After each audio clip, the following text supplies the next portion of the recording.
Guys, I'm dropping NFL and welcome to another NFL video where today we're going to be covering week 15 on who you should start and bench for this week. It's the playoffs and you want to listen to me because I know what I'm talking about. I analyzed all the numbers, been sitting here for a little bit figuring out who would be the best players, who would be the worst players, and trust me, I can help you. So let's get right into it. For my must-start quarterbacks, I have Kyler Murray, Ryan Tannehill, Ben Roethlisberger, Jared Goff, and Baker Mayfield. They all have great matchups. They've been playing great lately, and all these players will do good this week. Trust me on that. I've been looking at all their numbers, looking at the defenses that they're playing.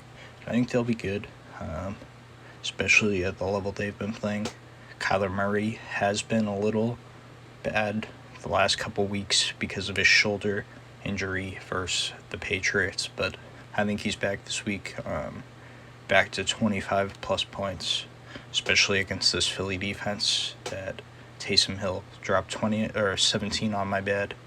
They lost, but now that they have film on Ertz, I think they'll be all good. Ryan Tannehill, most slept-on quarterback in football. Ben Roethlisberger, another slept-on guy. Jared Goff, a super slept-on guy. And you saw what Baker did to the nasty Baltimore defense last week. He made them look bad. And that brings up my next player for a sleeper. If Baker can do it, why can't my boy Minshew do it?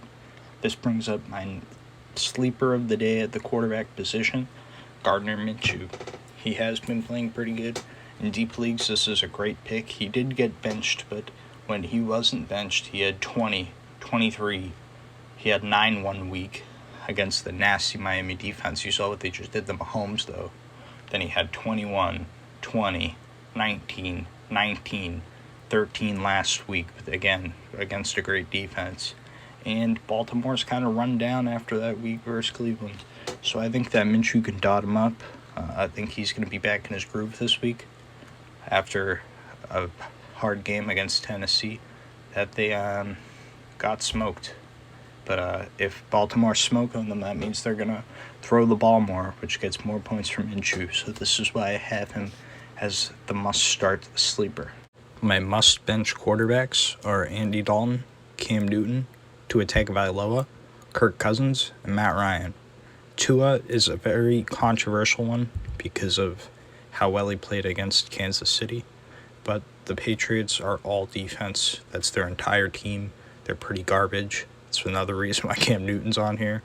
So Matt Ryan has been so disappointing this season.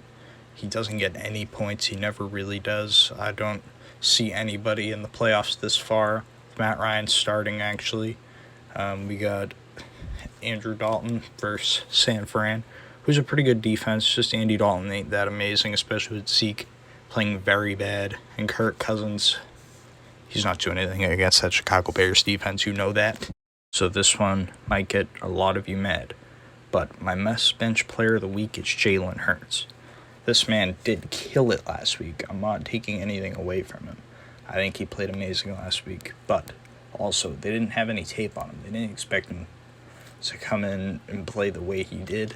They didn't know how he was going to play. So the defense wasn't prepared. Now, this week, against the Arizona defense, which isn't just some terrible defense, they're prepared. They're prepared to take down Jalen Hurts. They're prepared to watch the run. They're prepared to stop him at all costs to get them a big win and bring them to the playoffs. And that's why you need to bench Jalen Hurts this week.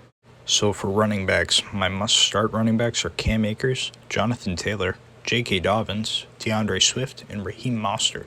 Raheem Mostert is definitely a controversial one since Wilson has been getting most of the carries, but Mostert, again, one of those guys that just want to go out there, get their job done, come back, especially against that terrible Dallas defense. I think he'll be okay. Jonathan Taylor, you saw what he did last week, self-explanatory. Cam Akers, you saw what he did the last 2 weeks, self-explanatory. J.K. Dobbins, beast.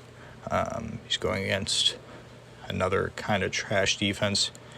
Jacksonville's not good. Gus Edwards might take some snaps, but I don't think it'll affect his points really at all. And, so DeAndre Swift Another beast rookie player. He's a young guy, and he's been getting all the snaps basically for Detroit. So, yeah. For my sleeper running back of the week, I have Sony Michel. Damian Harris is not playing, and you got James White, who's questionable, so he's injured. They're giving Michel the start this week. I think he'll be a very good player since he really wants that job back. He got it taken from a rookie, and now that he has a chance to come back and grab it, I think he'll take that chance and run with it. This man will be an animal this week, and he's projected 10.2, but I believe he'll get at least 14 points. My must-bench players are Clyde Edwards-Helaire, David Johnson, James White, Giovanni Bernard, and Todd Gurley. All of these guys have been awful besides James White for one game and Clyde Edwards at the beginning of the year. Giovanni Bernard just fumbled twice last week, my bad. Todd Gurley is so underperforming, man. He gets touchdowns sometimes, but if he does get a touchdown, it's all the points he's going to get. We've got David Johnson, who's just a joke. Not as much as a joke as Clyde Edwards for the past couple weeks, though. So here you go. Here are your guys that you should basically drop off your fantasy team. Bust of the week is Kareem Hunt. I think Nick Chubb will get most of the carries, even though they usually split carries. I don't think Kareem Hunt will be as incorporated this week since how great Chubb played last week. He played great too and all, but I think they just want to make it more of Chubb's offense opening up from here. Yeah, I know Kareem Hunt still gets the ball, and he got a contract, I believe, last year, but they want to feed the young guy. That's how it always is, and that's why I think he won't play as much against the Giants, because they know Nick Chubb will kill it against these terrible players, and they won't want to play Hunt because they want Chubb to look good. So, yeah. My must-start wide receivers of the week have T.Y. Hilton, Brandon Aiyuk, Emmanuel Sanders, Cooper Kupp, and the one and only Corey Davis. Corey Davis started great this year and then kind of slowed down, but I think he'll definitely bounce back this week. Another case of a terrible defense that makes players look amazing, like Cooper Kupp will. Same deal with Cooper Kupp. He's been a slow player, but against the Jets, anybody can play like the LeBron James of football, the Michael Jordan of football. Dude, you can even be the Wayne Gretzky of football if you're a 6-year-old with a hockey helmet against the Jets. It's not hard. I can probably put up at least 3 touchdowns, so if Kupp doesn't play great, I will be very disappointed because I know he will. Emmanuel Sanders, because Michael Thomas punched a guy, but he's on IR now. Brandon Aiyuk, because Debo's gone. So, yeah. And T.Y. Hilton has been gross these past couple weeks, and he always kills Houston. Trust me, I watch it. So, yeah. My sleeper of the week for wide receivers is Kendrick Bourne. He's a great player. He got 7 targets last week, and that was with Deebo Samuel, I believe. Maybe not, I don't know. But I believe Deebo Samuel played last week, and now he isn't. And he had 99% of snaps last week. So the only person who will really, contest him for receptions would be Brandon Aiyuk. They're playing the Dallas defense, so I believe they will be passing a lot since the Dallas defense is terrible. They'll also, I guess they'll keep it balanced because Mostert is going to kill it this week. So is all the 49ers are going to murder the Dallas is what I'm trying to say. And Bourne will definitely be a part of it. Here we go with the must-benched. We get Chase Claypool, Keelan Cole, Tim Patrick, Antonio Brown, and Damiere Byrd. Damiere Byrd had 1 game all year, and it was against the Houston Texans. Patriots lost that game, obviously. But, he hasn't done anything since. He's kind of garbage. Antonio Brown, he is a great player. He's been playing great fantasy-wise this year. But I think they'll give it more to Godwin and Evans just to get that easy dub.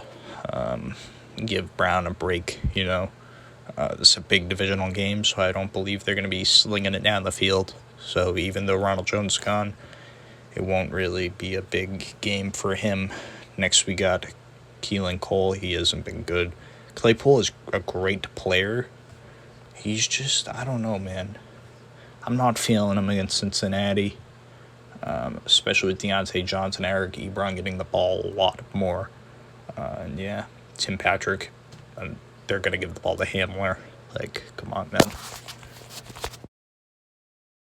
As my bust for the week, I have CeeDee Lamb. I think Sherman will lock this man up. And as I've been saying the whole video, the 49ers are going to smash the Cowboys, like smash them. And yeah, that's why I have them as a bust this week. Tight ends you must start this week are Mark Andrews, Eric Ebron, Evan Ingram, TJ Hawkinson, and Travis Kelce. I don't have to explain Travis Kelce at all. This man is one of the best tight ends I've ever seen. He's one of the best tight ends ever, honestly. And you can debate it all you want. This guy is something different. Next, we got Eric Ebron. He's been killing it the past couple weeks. Mark Andrews, one of the best in the league. Evan Ingram has been pretty disappointing, but I think he'll churn up this week against Cleveland. And TJ Hawkinson, the most slept-on tight end in the NFL, is nasty. Next, we got Cole Kmet. He's a solid tight end. He's supposed to have 9 points this week, which is very good for a sleeper and backup tight end. We don't know what's up with this guy yet, but I feel like he's going to be very good this week and become one of the solid guys in that category. For example, like how Zach Ertz used to be.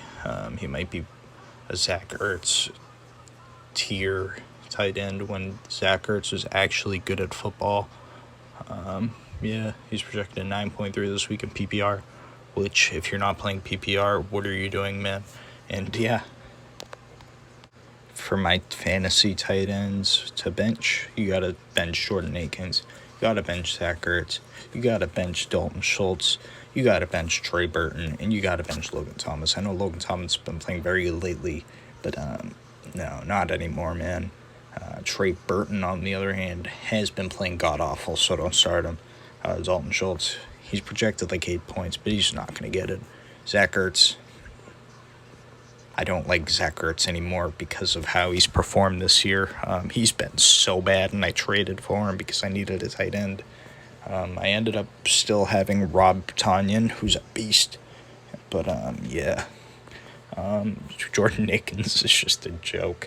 Last week, Watson tried to throw him a touchdown, and he wasn't even looking. He was standing still, and it hit him off the side of the arm. So that's all you need to know about Jordan Akins. Before I tell you my bust of the week, if you've made it this far in the video, shoot me a DM on Instagram with any fantasy question, and I'll help you out who to start over who and all that stuff. I'll help you out.